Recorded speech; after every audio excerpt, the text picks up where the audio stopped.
Assalamualaikum warahmatullahi wabarakatuh.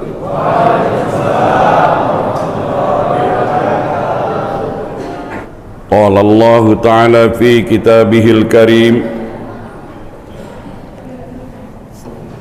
A'udzu billahi minasy syaithanir rajim.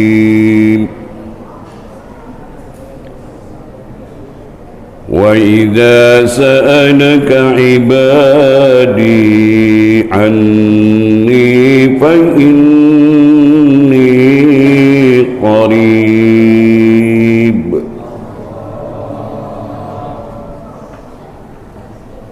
ujibu da'watad da'i idza da'ani falyastajibu li wal yu'minu bi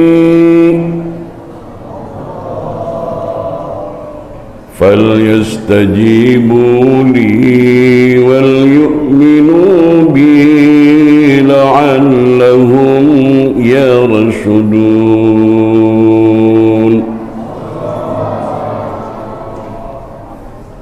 Artinya, ya Muhammad, kalau ada yang bertanya tentang aku, yakni Allah, katakanlah sesungguhnya aku dekat.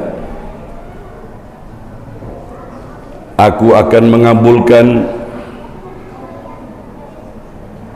siapa yang berdoa. Hendaklah dia memenuhi perintahku,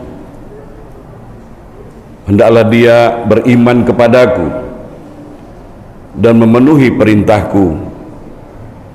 Mudah-mudahan mereka mendapat kebenaran. Sadaqallahul azim. Maha benar Allah dengan segala kalam dan firman-Nya lagi maha agung. Wa sadaqa Rasulullah sallallahu alaihi wasallam nabiyil karim. Maha benar Rasul yang mulia dengan segala sabda-sabdanya. Yang saya hormati, yang saya muliakan Tuan Imam kita, para asatiz, Ketua DKM Masjid Raudatul Jannah beserta seluruh pengurusnya, yang saya banggakan bapak-bapak, ibu-ibu, muslimin dan muslimat, saudara-saudaraku rahimakumullah. Alhamdulillah kita masih dapat bernapas melalui kedua lubang hidung kita, di mana suatu saat lidah kita sudah tidak dapat berbicara, tangan kita sudah tidak dapat bekerja, kaki kita sudah tidak dapat melangkah dan berjalan.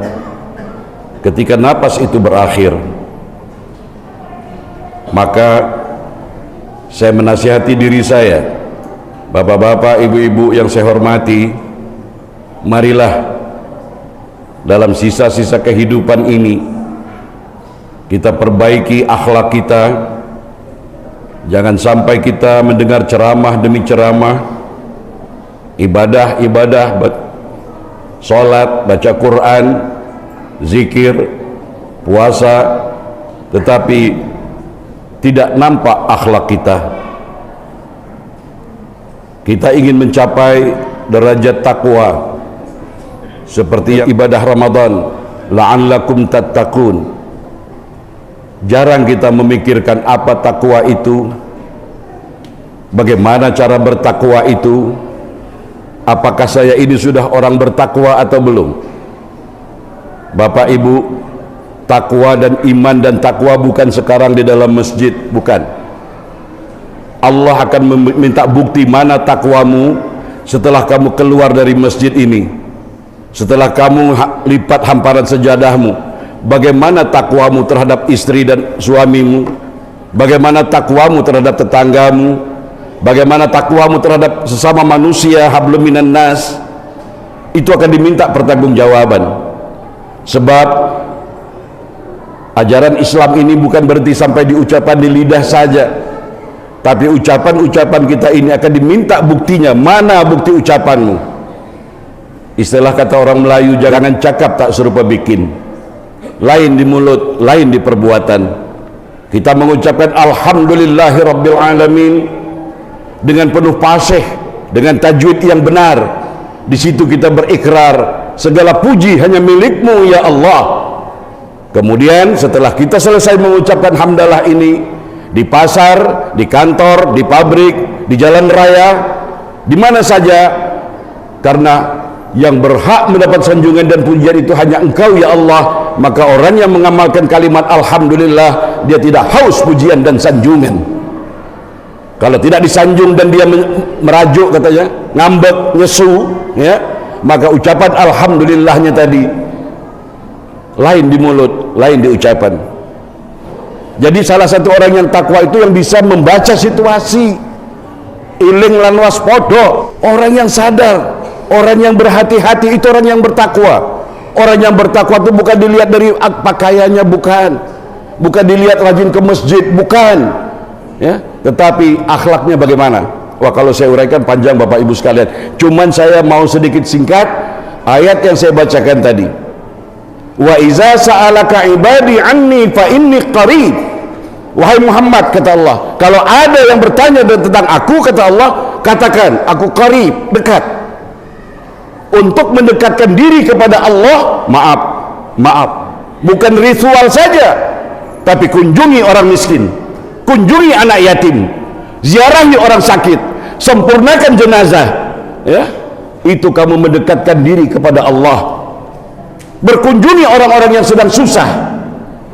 Kita kan beda Pak, kalau diundang orang hebat-hebat, oh cepat itu ya, ya, acaranya jam 8 malam, jam 7, jam 5 pagi, sore sudah start, ya. Tapi coba diundang orang miskin, minum-minum di rumah orang miskin, itu mendekatkan diri kepada Allah. Jadi mendekatkan diri kepada Allah itu dilihat bagaimana akhlak perilaku kita. Nabi Musa alaihissalam pernah bertanya, ya Allah, di mana aku bisa mendekatimu? Maka Allah berfirman, wahai Musa, sering-seringlah kamu berkumpul dengan orang-orang miskin, seringlah kamu berkumpul dengan orang-orang yang susah, yang sedang teraniaya. Di situ kamu akan dekat dengan Allah Subhanahu wa taala. Saudara-saudaraku, jadi Allah itu dekat. Ya, ada kan nyanyi Bimbo ya? Aku dekat, engkau dekat, ya apa ya? Hati adalah cermin. Bisa lanjut? Oh, Ustaz kok nyanyi dan jero masjid, ya? Sebetulnya tahu semua, cuma takut malu ya.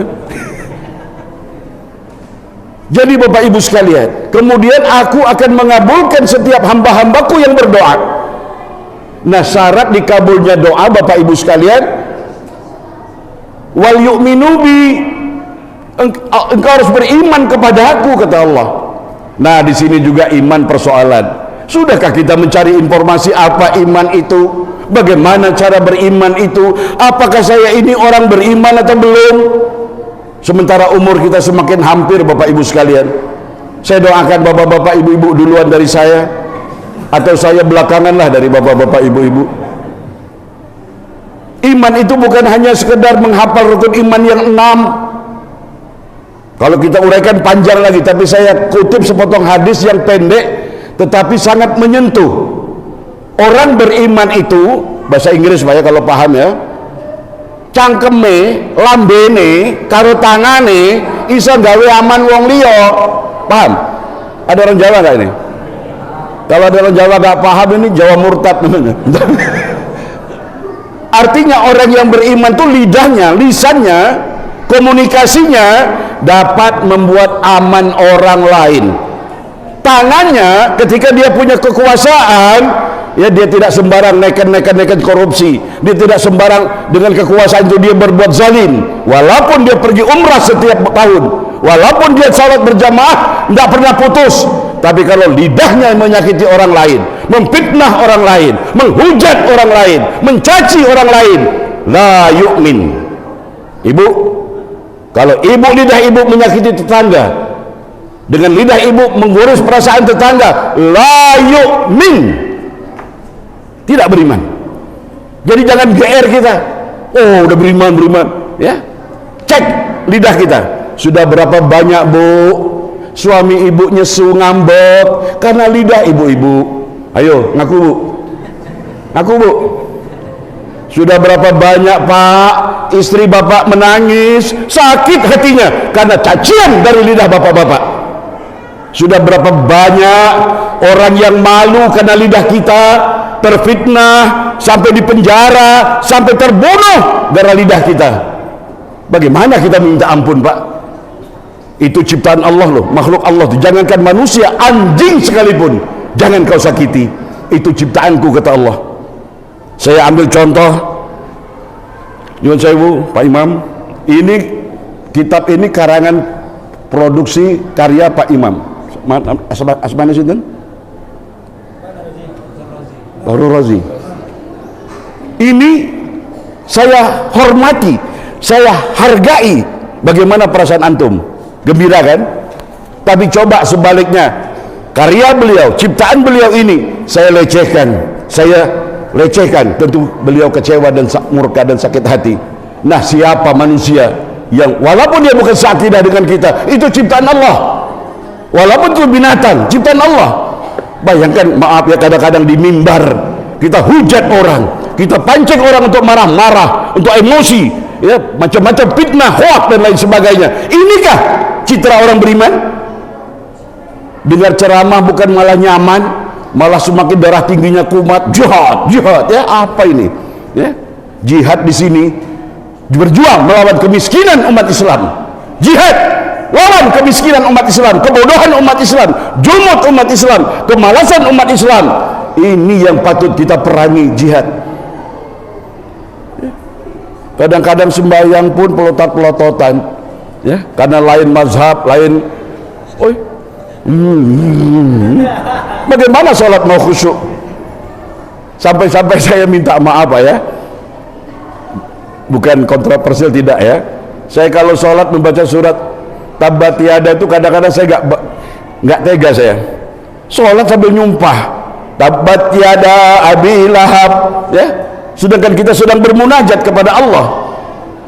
Ya bukan nggak boleh ya, cuman hati saya ini cari ayat lain lah gitu, kira-kira begitu ya.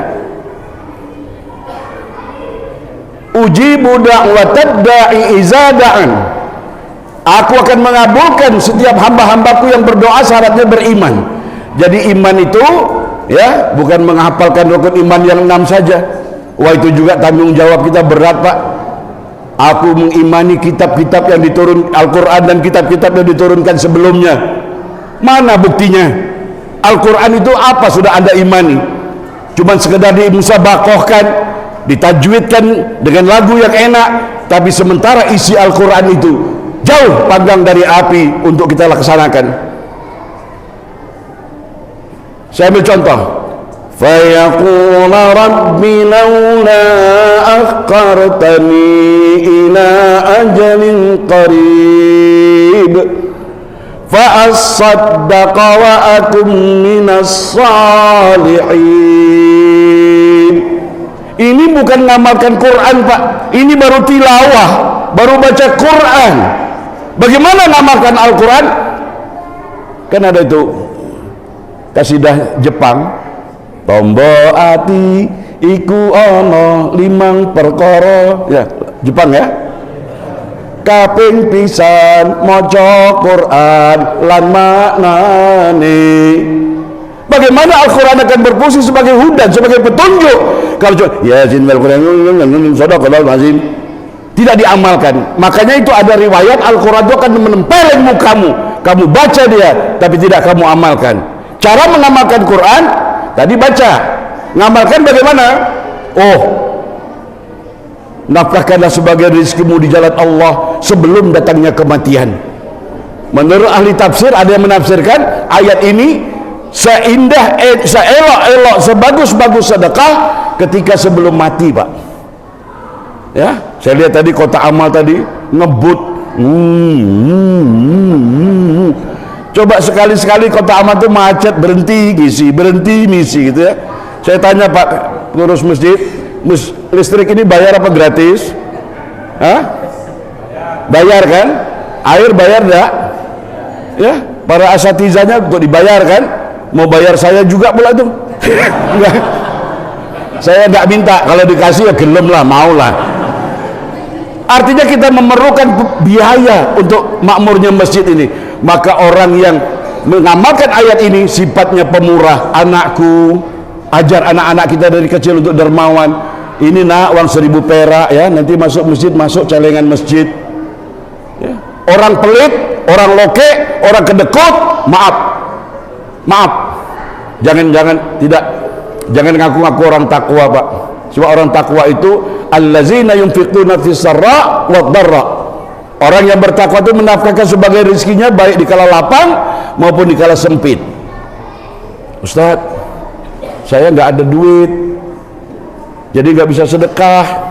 Ya sudah, senyummu di hadapan saudaramu itu juga sedekah Bu. Senyummu di depan muka saudaramu itu tapi jangan senyum terus. Senyum ini yang enak Pak sebentar Pak. Ketawa juga yang enak sebentar. Kalau senyumnya terus dari pagi sampai sore, panggil ambulan, bawa ke rumah sakit jiwa. Nah, waktu yang singkat ini sekedar untuk perkenalan oleh-oleh dari saya Pak. Nanti saya buat video ya. Nanti silakan hubungi Ustadz Andi, nomor handphone saya. Ada pembukaan doa, mukaddimah doa yang Allah Subhanahu wa ta'ala menjamin dikabulkan doanya. Apa bunyi doa itu? Bismillahirrahmanirrahim. Terus diawali dengan selawat Nabi. Apakah selawat hajat tadi yang dibacakan oleh Pak Imam, atau selawat macam-macam? Boleh. Cuman ada kita selawat Jibril lah, buat baca 3 kali atau 7 kali atau 11 kali. Sallallahu ala Muhammad sallallahu alaihi wasallam. Kemudian Allahumma inni as'aluka bi anni ashhadu annaka antallah la ilaha illa antal ahadus samadu lam yalid walam yulad walam yakul lahu kufuwan ahad. Kemudian setelah itu silakan bapak-bapak, ibu-ibu mau doa apa silakan. Tapi berdoa ini dengan syarat Pak, yang paling bagus, paling top bahasa Arab. Tapi ada syarat, harus ngerti artinya. Tapi kalau nggak ngerti artinya ya bahasa Jawa, bahasa Sunda, bahasa Banjar, bahasa Indonesia, silakan. Sebab Allah tuh Rabban Nas. Ini bahasa Arab. Allah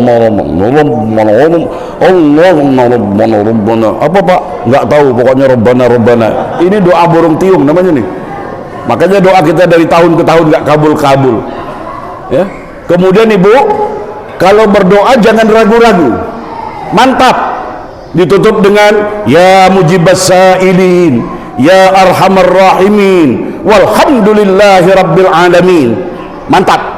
Tapi kalau ragu-ragu macam mana? Ya Allah, bertahun-tahun aku berdoa ya Allah, mohon ya Allah suamiku ini kok kayak satpam ya Allah, umpamanya kayak satpam umpamanya, atau rezekiku susah ya Allah, daganganku gak laris-laris ya Allah. Amin ya mujibas sa'ilin, ya arhamar rahimin. Mantap. Tapi kalau doa ragu-ragu, ya Allah rezekiku susah ya Allah, aku dagang gak laris-laris ya Allah, itu pun kalau mau kamu kabulkan ya Allah, kalau nggak mau ya sudah lah ya Allah, amin ya. Ini doa ragu-ragu, doa orang marah namanya nih ya. Dan terutama doa di dalam sholat, Al-Fatihah itu Masya Allah ya. Di situ ada kalimat ihdinas siratal mustaqim, tunjuki bimbinglah kami ke jalan yang lurus. Paling sedikit 17 kali. Kalau 17 rakaat itu wajib saja kita minta jalan yang lurus. Tapi kalau kita mau jujur, kita beri pertanyaan, jalan lurus apa yang Anda minta? Apa yang Anda minta? Jawabannya adalah kelanjutan ayat itu, siratal ladzina an'amta 'alaihim, jalan orang-orang yang telah Engkau beri nikmat ke atas mereka. Di sini timbul dua pertanyaan. Siapa nikmat apa ini? Siapakah mereka yang sudah pasti mendapat nikmat karunia Allah?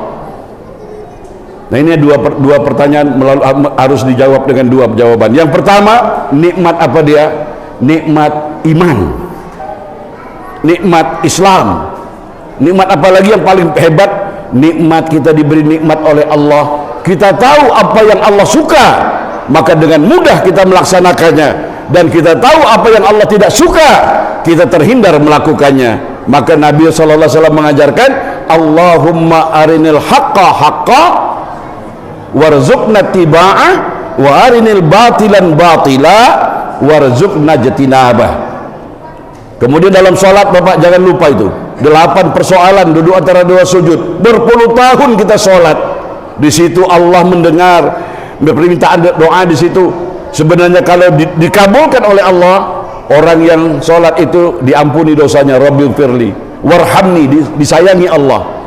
Wahdini, cerdas, nggak ada yang goblok, nggak ada yang bodoh. Umat Islam cerdas karena dia mendapat petunjuk Allah. Warzuqni, mestinya rezekinya makmur loh Pak. Tapi kalau kita sholat ibadah rezeki kita masih seret, mari kita koreksi warzuqni itu lagi. Allah sangat tidak melanggar janji, dan Allah maha mengabulkan doa. Nah, jadi saya kira Bapak Ibu sekalian, insya Allah saya akan banyak juga di Batam, apalagi sudah normal COVID ini. Kalau dulu saya seminggu sekali ada yayasan di Tanjung Pinang, saya ada yayasan Tanjung Balai Karimun, saya selalu ulang-alik. Dan insya Allah doakan Bapak Ibu, saya doakan Bapak Ibu sekalian, mudah-mudahan ini awal dari perjumpaan kita, dan insya Allah perjumpaan kita sampai ke surga. Amin ya rabbal alamin. Saya terima kasih dengan pengurus masjid yang memberi saya kesempatan menggantikan Ustadz Handi Hartoyo untuk bersilaturahim dengan bapak-bapak, ibu-ibu. Dan saya doakan masjid ini terus makmur, kemudian sisihkan sebagai rezeki Anda untuk operasional masjid, dan insya Allah kita nanti di hari kiamat termasuk orang-orang yang ahlul masjid, orang yang cinta dengan masjid, orang yang hatinya tergantung dengan masjid. Apalagi masjid ini bernama Raudatul Jannah, taman-taman surga. Sekali lagi terima kasih atas perhatiannya. Pisau melukai kulit, banyak obat di toko obat, tapi kalau lidah saya sempat mengguris perasaan bapak-bapak, ibu-ibu, tidak ada obatnya. Sebelum saya turun dari mimbar ini, dengan takzimnya saya menyusun 10 jari. Mohon dimaafkan. Maafkan ya Pak? Bu, maafkan ya Bu? Lihat kaum wanita Pak, tiada maaf bagimu Ustaz, insyaallah. Wallahul muwaffiq ila aqwamit thariq, wabillahi taufiq wal hidayah.